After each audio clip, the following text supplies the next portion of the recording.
So এখান থেকে আপনার গুগল ক্রোম ব্রাউজার আসার পর দেখবেন যে কোরা QUR এটা লিখে সার্চ করে দিবেন। সো এখান থেকে কোরা লিখে আপনি জাস্ট এখান থেকে আপনি সার্চ একটা ক্লিক করে দিন। সো এখান থেকে আপনারা এখন সবাই দেখতে পাবেন যে কোরার অফিসিয়াল যে সাইটটা সেটা কিন্তু আপনার সামনে ওপেন হয়ে যাবে। সো এখান থেকে দেখতে পাচ্ছেন যে কোরা, আমি এখান থেকে জাস্ট এখানে একটা ক্লিক করে দিলাম। অলরাইট গাইস, দেখতে পাচ্ছেন যে আপনার সামনে কিন্তু এরকম একটা ইন্টারফেস চলে আসবে। সো এখান থেকে দেখতে পাচ্ছেন যে আমার কিন্তু বাংলা লেখা আছে আর কি, ঠিক আছে। আমি এখান থেকে দেখেন এখান থেকে ভাষাতে ক্লিক করে আমি এখান থেকে ল্যাঙ্গুয়েজটা আপনার ইংলিশে কনভার্ট করে নিচ্ছি। অলরাইট গাইস, এইখান থেকে আপনারা এখন সবাই দেখতেই পাচ্ছেন যে আমার কিন্তু যে ইন্টারফেসটা এটা কিন্তু আপনার ইংলিশে কনভার্ট হয়ে গেছে। ওকে, আপনি যদি চান যে আপনি ইংলিশে কনভার্ট করে নেবেন, আমি যেভাবে দেখালাম এভাবে আপনি কনভার্ট করে নিতে পারবেন, ঠিক আছে। তো এখান থেকে আপনার অ্যাকাউন্টটা ক্রিয়েট করার জন্য দেখতেই পাচ্ছেন যে আপনার একটা ইমেইল প্রয়োজন। সো অবশ্যই আমি মনে করি যে আপনার একটা ইমেইল অ্যাড্রেস আছে আর কি। তো এখান থেকে আপনি চাইলে এখান থেকে ম্যানুয়াল ভাবে আপনি এখান থেকে অ্যাকাউন্টটা ক্রিয়েট করতে পারবেন, সমস্যা নাই। সো আমি এখান থেকে আপনাদের কোনো রকম ঝামেলা ছাড়াই আমি অ্যাকাউন্টটা আপনাদের ক্রিয়েট করে দেখাচ্ছি। সো এটা করার জন্য দেখতে পাচ্ছেন যে কন্টিনিউ উইথ গুগল। সো আমি এখান থেকে জাস্ট একটা ক্লিক করে দিচ্ছি। সো এখান থেকে ক্লিক করার সাথে সাথে দেখতে পাবেন যে আপনার অ্যাকাউন্টটা কিন্তু ক্রিয়েট হয়ে গেছে। ওকে, তো এখান থেকে দেখতেই পাচ্ছেন যে আমাদের কিন্তু সাইন ইন হচ্ছে।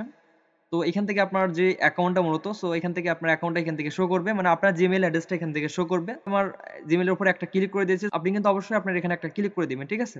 আমি যেটা আপনাদের দেখা দিচ্ছি এটা কিন্তু কোনো রকম সমস্যা ছাড়াই কিন্তু আপনার অ্যাকাউন্টটা ক্রিয়েট হয়ে যাবে। এখন আপনি যদি চান যে ম্যানুয়াল ভাবে এখান থেকে আপনার জিমেইল পাসওয়ার্ড এগুলো দিয়ে আপনি অ্যাকাউন্টটা ক্রিয়েট করবেন, এখানে চাইলে আপনি কিন্তু ক্রিয়েট করতে পারেন। অলরাইট গাইস, এইখান থেকে আপনারা এখন সবাই দেখতে পাচ্ছেন আমাদের কিন্তু অ্যাকাউন্টটা ক্রিয়েট অলরেডি হয়ে গেছে। এখন আমাদের সামনে দেখতে পাচ্ছেন যে এরকম একটা ইন্টারফেস চলে আসবে।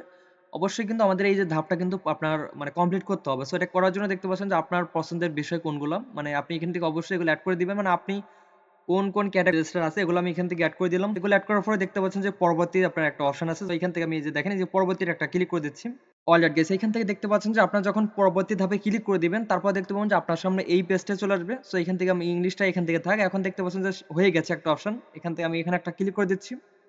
সো এখানে ক্লিক করার সাথে সাথে দেখতে পাচ্ছেন আমার এখানে একটু লোড হবে। সো এটা লোড হওয়ার সাথে সাথে কিন্তু আমাদের অ্যাকাউন্টে কিন্তু সরাসরি চলে যাইতে পারবো, ঠিক আছে। অলরাইট গাইস, এখান থেকে আপনারা এখন সবাই দেখতে পাচ্ছেন যে আমাদের কিন্তু অ্যাকাউন্টটা ক্রিয়েট হয়ে গেছে। ওকে, সো এখন হচ্ছে আমাদের কাজটা হচ্ছে আমাদের প্রোফাইলটা স্টেপ বাই স্টেপ কাস্টমাইজেশন করতে হবে। সো আপনারা এটা কিভাবে করবেন আমি আপনাদের এখন দেখা দিচ্ছি।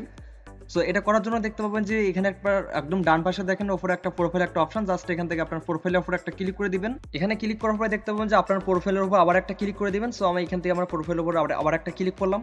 সো এখানে ক্লিক করার পরে দেখতে পাবেন আপনার প্রোফাইলে কিন্তু অটোমেটিক নিয়ে আসবে, ঠিক আছে। এখান থেকে কিন্তু অবশ্যই আমাদের প্রোফাইলের পিকচারটা চেঞ্জ করতে হবে এবং আমাদের যে নামটা এটা কিন্তু আপনার চাইলে চেঞ্জ করতে পারবেন, সমস্যা নাই, ঠিক আছে। আমাদের কিন্তু বাই ডিফল্ট ভাবে আমাদের জিমেইলে যে প্রোফাইল পিকচারটা ছিল সেটা কিন্তু এখান থেকে অটোমেটিক বসে গেছে। সো এখান থেকে আমাদের প্রোফাইল পিকচারটা চেঞ্জ করার জন্য দেখতে পাচ্ছেন যে কলমের মতো একটা আইকন, জাস্ট এখানে একটা ক্লিক করলাম।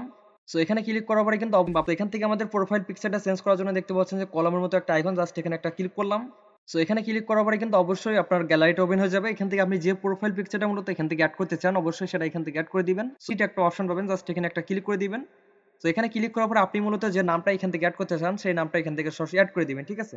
অলরাইট গাইস, এখান থেকে আমাদের নামটা অ্যাড করা কমপ্লিট। এখন দেখতে পাচ্ছেন যে ডান একটা অপশন, জাস্ট এখান থেকে ডান একটা ক্লিক করে দিলাম। সো এখানে ক্লিক করার পরে দেখতে পাচ্ছেন যে আমাদের কিন্তু নামটা এখান থেকে চেঞ্জ হয়ে গেছে, ঠিক আছে। এখন আপনি যদি চান যে আপনার এখানে একটা ডেসক্রিপশন অ্যাড করে দিবেন, সো এটা করার জন্য দেখতে পাচ্ছেন যে write a description about yourself, সেখানে একটা ক্লিক করে দিবেন। এখানে ক্লিক করার পরে আপনি যেগুলো মূলত এখান থেকে এড করতে চান সেটা কিন্তু এখান থেকে আপনি এড করে দিবেন। অলরাইট গাইস, এখান থেকে দেখতে পাচ্ছেন যে আপনাদের কিন্তু দেখানোর জন্য মূলত আমি এখান থেকে আপনার মানে আমার সো গাইস আমি কিন্তু আপনাদের স্টেপ বাই স্টেপ আপনাদের আমি দেখালাম যে আপনার কিভাবে আপনার কোরা অ্যাকাউন্ট ক্রিয়েট করবেন এবং আপনার প্রোফাইলে কিভাবে স্টেপ বাই স্টেপ কাস্টমাইজেশন করবেন। আমি কিন্তু A to Z আপনাদের দেখানোর চেষ্টা করেছি। Don't miss out, OnBrowser is the must-have tool of 2024 right now. OnBrowserটা হচ্ছে number 1 browser multiple account use করার জন্য। আপনারা যারা এটি ইউজ করতে চান, সো আপনাদের সুবিধার জন্য আমি ওয়েবসাইটটার লিঙ্ক ভিডিও ডিসক্রিপশন বক্সে এবং কমেন্ট বক্সে দিয়ে রাখবো। আপনারা চাইলে OnBrowser ওয়েবসাইটটা ভিজিট করে দেখতে পারেন।